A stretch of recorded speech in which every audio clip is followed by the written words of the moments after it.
2월 11일 목요일 날마다 솟는 샘물과 함께하는 오늘의 큐티 시간입니다. 오늘의 말씀은 사도행전 10장 1절로 8절까지 말씀입니다. 가이사라에 고넬료라 하는 사람이 있으니 이달리아 부대라 하는 군대의 백부장이라. 그가 경건하여 온 집안과 더불어 하나님을 경외하며 백성을 많이 구제하고 하나님께 항상 기도하더니 하루는 제9시쯤 되어 환상 중에 밝히 보매 하나님의 사자가 들어와 이르되 고넬료야. 고넬료가 주목하여 보고 두려워 이르되 주여, 무슨 일이니까? 내 기도와 구제가 하나님 앞에 상달되어 기억하신 바가 되었으니 내가 지금 사람들을 요바에 보내어 베드로라 하는 시몬을 청하라. 그는 무두장이 시몬의 집에 유숙하니 그 집은 해변에 있다. 마침 말하던 천사가 떠나매 고넬료가 집안 하인들과 부하 가운데 경건한 사람 하나를 불러 이 일을 다 이루고 요바로 보내니라. 본문에서 누가는 굉장히 특이한 사건 하나를 언급하는데 이 사건의 중심 인물이 고넬료입니다. 고넬료라는 이름은 한글로 번안된 이름이고 실제 이름은 코넬리우스인데요. 코넬리우스 하면 미국 교회 목회자들이나 신학자들은 제일 먼저 코넬리우스 반틸이라는 신학자를 떠올립니다. 코넬리우스 반틸은 개혁파 변증학을 집대성하고 신정통주의 신학이 교회를 위협할 때 미국 교회를 이 위협으로부터 막아내었던 위대한 하나님의 사람입니다. 경건한 고넬료처럼 20세기 교회에 크게 쓰임받은 경건한 사람이 코넬리우스 반틸인 것입니다. 누가는 이 코넬리우스를 가리켜 경건한 고넬료라고 지칭합니다. 이 말은 비록 이방인이지만 유대교로 개종하여 여호와 하나님을 섬긴 이방인이라는 뜻입니다. 고넬료가 얼마나 경건했을까요? 2절을 보면 누가는 그의 경건을 이렇게 표현합니다. 그가 경건하여 온 지방과 더불어 하나님을 경외하며 백성을 많이 구제하고 하나님께 항상 기도하더니 고넬료의 경건은 살아 역동하는 경건이었고 그래서 온 집안 식구에게 감화를 끼치는 경건이었습니다. 24절을 보면 온 집안 식구의 범위가 이렇게 나타나 있습니다. 이튿날 가이사랴에 들어가니 그의 친척과 가까운 친구들을 모아 기다리더니 고넬료는 친척들을 넘어 친구들에까지 경건한 영향력을 행사할 정도로 살아 역동하는 경건의 소유자였습니다. 고넬료가 이방인 친척들과 이방인 친구들에게까지 이스라엘 하나님 여호와 경외하기를 촉구했던 이유가 무엇이었을까요? 이스라엘의 하나님 여호와께서는 단지 이스라엘만의 신이 아니라 온 우주와 만물의 창조주와 섭리자로서 하늘과 땅의 하나님이심을 이 고넬료가 발견했기 때문입니다. 따라서 인생의 참된 의미는 창조주와 섭리자가 되시는 하나님을 믿고 따르는 데 있죠. 고넬료는 이와 같은 구원이 여호와 하나님을 믿는 유대교 안에만 있다고 확신했던 것입니다. 저와 여러분은 이런 점에서 고넬료의 본을 따라야 할 것입니다. 예수님만이 길이요, 진리요, 생명이심을 우리가 믿고 고백한다면 이번 설 명절에 아직 예수님을 잘 모르거나 알아도 믿지 않는 일가 친척들에게 구원의 복음을 전해야만 하는 것입니다.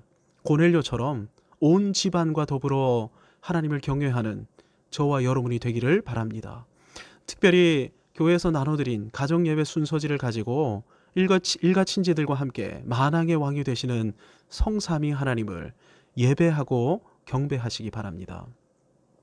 고넬료의 경건은 구제하는 경건이었습니다. 아마 고아와 과부, 나그네, 레위인 같은 소외된 사람들을 주로 구제했을 것인데요. 율법이 이들을 돌봐야 한다 이렇게 말씀하기 때문입니다. 고넬료는 알고 믿는 대로 가르침 받은 대로 실천하는 살아있는 경건의 소유자였습니다. 이렇게 살 수 있었던 비결이 무엇입니까? 기도에 있죠. 고넬료는 살아계신 하나님과 기도로 교제하면서 동행하는 삶을 살았습니다. 그러니 살아 역동하는 경건이 흘러나오게 되었던 것입니다. 물론 고넬료는 이렇게 살아야 할 하등의 이유가 없는 사람입니다. 그는 강력한 로마 군대, 특별히 정예 이탈리아인 병사들로 구성된 황제 직할 부대의 장교이자 지휘관이었습니다. 고넬료는 이로 말미암아 강력한 권세와 엄청난 부귀를 소유했을 것입니다. 전투에서 승리하고 얻은 전리품만 해도 어마어마했을 것이기 때문입니다. 그래서 그는 백성을 많이 구제할 정도의 재력을 비축하고 있었습니다. 이렇게 부족함이 없는 사람이 하나님을 경외할 이유가 있습니까?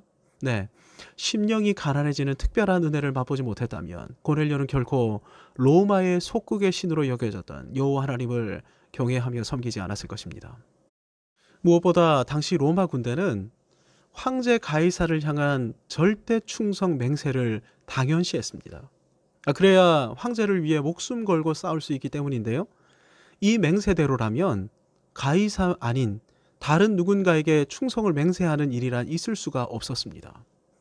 충성의 대상은 오직 한 대상뿐이기 때문이죠. 만약 고넬료가 황제 아닌 다른 누군가를 향해 충성을 맹세하고 그것이 발각되기라도 한다면 그는 로마 군인의 신분이 박탈된 뿐 아니라 반역죄로 극형에 처해질 수도 있었습니다. 하지만 고넬료는 여호와 하나님을 경외하며 섬기는 일에 이 모든 것을 감수했습니다. 여호와 하나님 섬기는 삶을 위해 인생 전부를 내걸었던 것이죠. 이렇게 인생 전부를 여호와 하나님께 드린 결과 하나님께서는 고넬료에게 특별한 은혜를 베푸십니다. 누가가 지금 고넬료의 이름을 거명하고 있음을 눈여겨보셔야 합니다. 사도행전의 수신자였던 데오빌로를 비롯해 사도행전이 기록되던 당대 교회가 이탈리아 부대의 전직 지휘관이었던 고넬료, 하지만 신약 교회의 든든한 일꾼이 되어 있던 고넬료를 너무나 분명하게 알고 있었던 것입니다. 그러니 누가가 고넬료의 이름을 밝히 드러내고 있는 것이죠. 사도행전 10장 사건으로 고넬료는 교회의 회원이 되었을 뿐 아니라 기독교 역사의 한 페이지를 장식할 비중 있는 인물이 되었던 것입니다. 그가 여호와 하나님을 경외하며 온 집안과 더불어 하나님을 경외하고 백성을 구제하며 항상 기도하는 사람이었기 때문입니다. 은혜 베푸실 때 은혜를 은혜로 감사하면서 받아들이는 사람, 하나님께서는 이런 사람에게 은혜를 베푸시죠. 보십시오. 3절을 보면 기도하던 고넬료가 있던 방 안으로 천사가 들어오는 환상이 소개됩니다. 이 환상을 통해 우리가 알 수 있는 사실이 있습니다. 고넬료가 어디에서 기도하고 있습니까? 문을 열고 들어와야만 하는 골방 안에서 간절히 기도하고 있었죠. 그는 자신의 개인 기도실에서 은밀히 기도하고 있었던 것입니다. 고넬료는 은혜를 향한 간절한 기대와 사모하는 마음을 가진 심령이 가난한 인생으로 늘 살았던 것입니다. 이런 사람에게 은혜가 임하는 것입니다. 환상 중에 천사가 내린 명령은 너무나 정확하고 또한 매우 단순했습니다. 베드로라는 이름으로 불리는 시몬을 모셔와라. 매우 단순한 명령입니다. 매우 단순하지만 매우 세밀하고 정확한 명령인데요. 천사에 의하면 베드로는 지금 욥바의 해변가에 있는 가죽 세공업자인 시몬의 집에 머물고 있습니다.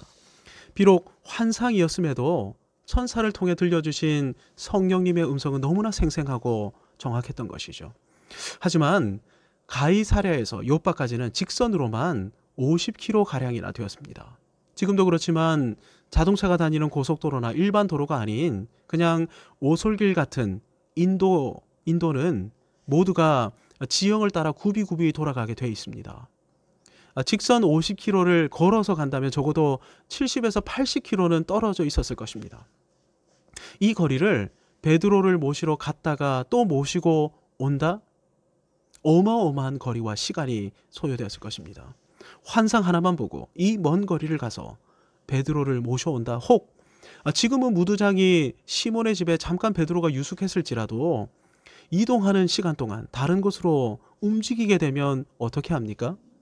스마트폰이 있는 것도 아니고 전보를 칠 수도 없고 강남에서 제비 찾는 것도 아니고 어떻게 베드로를 찾을 것이며 또 어떻게 베드로를 모시고 옵니까? 하지만 경건한 이방인 고넬료는 환상을 통해 주신 말씀에 즉각적으로 순종합니다. 7절 8절을 보시기 바랍니다. 마침 말하던 천사가 떠나매 고넬료가 집안 하인 둘과 부하 가운데 경건한 사람 하나를 불러 이 일을 다 이루고 욥바로 보내니라. 천사가 떠나자마자 고넬료는 즉각 베드로를 영접해올 3명의 사람들을 욥바로 급파하고 있습니다. 은혜 베푸실 때 그 은혜를 받을 만한 사람, 하나님께서는 이런 사람에게 은혜를 베푸시는 것입니다. 은혜 받을 만한 사람이 어떤 사람이라고요? 여호와 하나님을 경외하여 온 가족과 함께 하나님을 경배하고 예배하는 사람. 말씀을 붙들고 소외된 사람을 구제할 뿐 아니라 늘 기도하면서 여호와 하나님의 임재 가운데 그분과 교제하며 살아가는 사람. 주님께서 명령하실 때 즉각적으로 순종하는 사람. 저와 여러분이 고넬료처럼 은혜 받기에 합당한 사람이 되어 주님께서 베푸시는 풍성한 은혜를 받아 누리기를 소원합니다. 특별히 민족의 대명절인 설 연휴를 보내고 있습니다. 나에게 맡기신 부모님, 형제, 친지들, 이분들에게 길이요 진리요 생명이 되시는 예수 그리스도를 증거하고 사랑하는 가족들과 함께 예배 드리는 명절이 되기를 기도하십시다. 은혜가 여러분의 삶에 충만하시기를 주님의 이름으로 축복합니다. 아멘. 하나님 아버지, 오늘도 하루를 시작하면서 하나님의 말씀을 듣고 하루를 시작하게 하여 주시니 감사합니다. 특별히 경건한 고넬료를 통해 저희에게 주신 도전을 오늘 아침 우리에게 주시는 도전, 나에게 주시는 도전으로 받기를 원합니다. 은혜 베푸실 때 은혜 받기에 합당한 사람이 되어서 오늘 하루를 살아가게 해주시고 주님 말씀하실 때 즉각적으로 순종하는 사람으로 살아가게 해주옵소서. 특별히 오늘부터 설 명절이 시작됩니다. 흩어졌던 가족들과 만나게 될 수도 있는데 나에게 맡겨주신 귀한 분들에게 은혜의 복음을 증언하는 귀한 사명을 감당하게 해 주옵소서. 예수님의 이름으로 기도하옵나이다. 아멘.